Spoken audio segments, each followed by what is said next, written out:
ನನ್ನ ಫ್ರೆಂಡು ಒಬ್ಳು ಪಟ್ಟಣ್ ಶೆಟ್ಟಿ ಅಂತ PhD ಮಾಡ್ತಾಯಿದ್ಲು ಪುಣೆಯಲ್ಲಿ.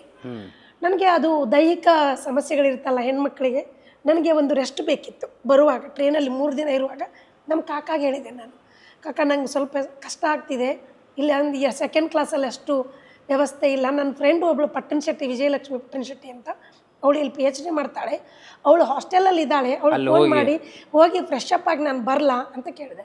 ಆಯ್ತಮ್ಮ ಹೋಗು, ಪುಣೆಯಿಂದ ಧಾರವಾಡ ಏನು ಒಂದಿನ ಅಲ್ವಾ, ಅಲ್ಲಿಂದ ಅವಳಿಗೆ ಬಸ್ ಹತ್ಸಕ್ಕೆ ಹೇಳು, ನಾನು ಹಂಗೆ ಕಂಟಿನ್ಯೂ ಮಾಡ್ತೀನಿ, ನಾನು ಬೆಳಗ್ಗೆ ಬರ್ತೀನಿ, ನೀನು ಸಂಜೆ ಬರ್ತೀಯ ಅಷ್ಟೇ ಅಂದರು.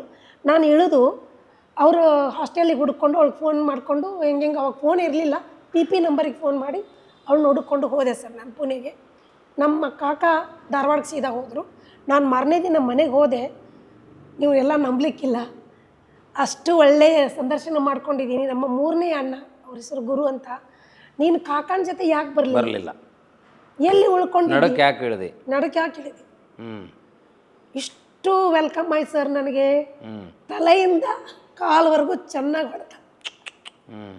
ನಾನು ಇದನ್ನು ಯಾಕೆ ಹೇಳ್ತಾ ಇದ್ದೇನೆ ಅಂದರೆ, ಮಕ್ಕಳಿಗೆ ಇಷ್ಟೆಲ್ಲ ಕಷ್ಟಗಳು ನಮ್ಮ ಮನಸ್ಸನ್ನು, ಒಂದು ಅಂತರಾತ್ಮದ ಶಕ್ತಿಯನ್ನು, ಆತ್ಮಬಲವನ್ನು ಹೆಚ್ಚು ಮಾಡ್ತವೆ ಅಂತ ನಾನು ನನ್ನ ಕಷ್ಟಗಳನ್ನು ಹೇಳ್ಕೊಡ್ತಾ ಇದ್ದೀನಿ.